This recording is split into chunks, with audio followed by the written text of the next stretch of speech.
Here's the opening range for June 2024.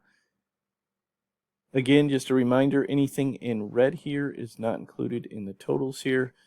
And if you want to add them after the commentary, you can, but they're never included in the totals. So looking at the Dow first, 112 points, fairly clean, decent amount of points last month in May. I don't think had any trades. So June had some. The only one here that we want to discuss is on the 24th of June. And the reason for that, you had pivot 1 was a loss, which makes pivot 2 a 25% most safe, which was right here. And that particular trade missed the 50% exit by 2 ticks. So a lot of times I talk about 1 tick, 2 ticks. So it missed it by, so it needed to get 40 points. It got 38. A lot of times in those situations, I don't take the trade. So that's why it's in red, because it, quote unquote, did what it was supposed to do within a tick or 2. But officially, that pivot 3 would be a trade and was a winner and was worth 40 points. So however you want to handle that, that's the only one that's in red. If you want to add it to this, that would be 152 for the month. So that's the only red one for the Dow. Next, I'm going to go over the S&P. The S&P had one here on the 3rd. Same type of situation where the 25% won right here, and then it missed the 50% by a tick. Because it missed it by a tick, the next pivot would be a trade. That next pivot was a winner, and it was worth 2.75 points. So again, that's not included in the 13, so you can add that if you so desire. And then on the 5th, the 5th was a little different. The 5th, pivot 1 and pivot 2 both happened right at 10 a.m. Eastern time, based off of news. So it would have been difficult to trade that. I suppose you could have put your working orders in. It was a 7-point opening range, so you would have got the snapback of however it went, and you would have won, but it would have been a very difficult one to see that the first one lost and then place the trade accordingly. So I don't include it in there. So that's it for the S&P. So if you want to add either of those, you would add that to the total. Next, let's talk about the NASDAQ. As I mentioned before, in the NASDAQ, that is the one that can really make you the most money, and it can blow your account the fastest as well. So it's all about, with this particular trade idea, it's all about trying to avoid possible the one day where everything goes wrong, where it just doesn't recover at all.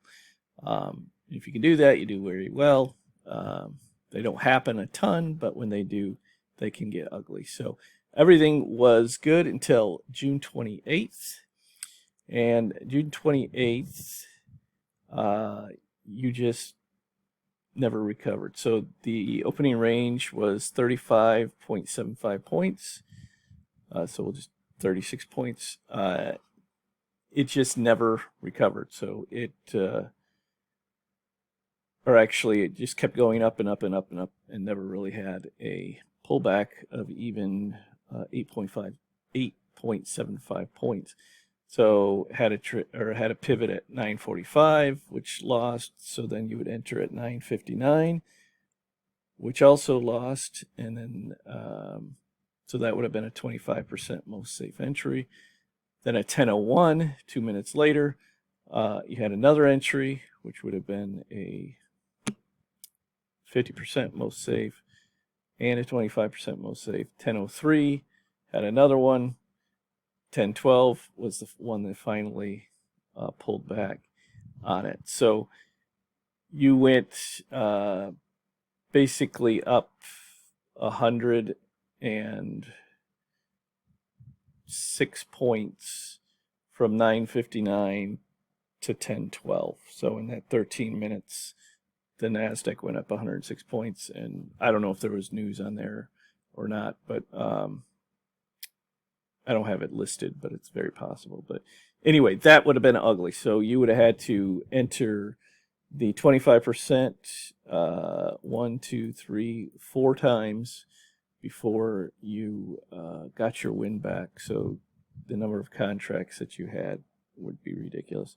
And then the 50%, you would have had to enter the third time. So for the 50%, if you did one contract on the first trade, you double it to 2 contracts on the second trade, then you'd have 4 contracts on the third trade.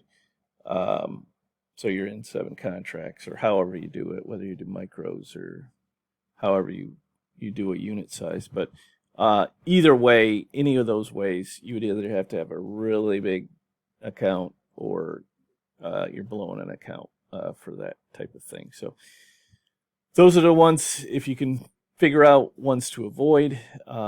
We had some, I'm doing this video on July 13th. We had a couple in July this week where we had exactly that. So for July, you'll have, I think it's the 11th and the 12th.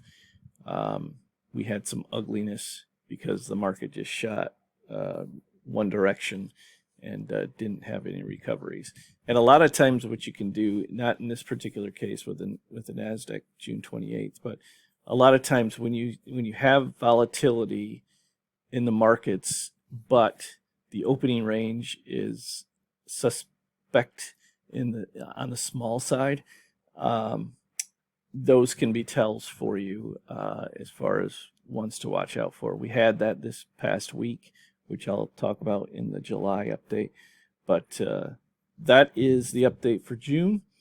Hope you're doing well. If you have any questions, feel free to leave a comment or drop me an email. Take care.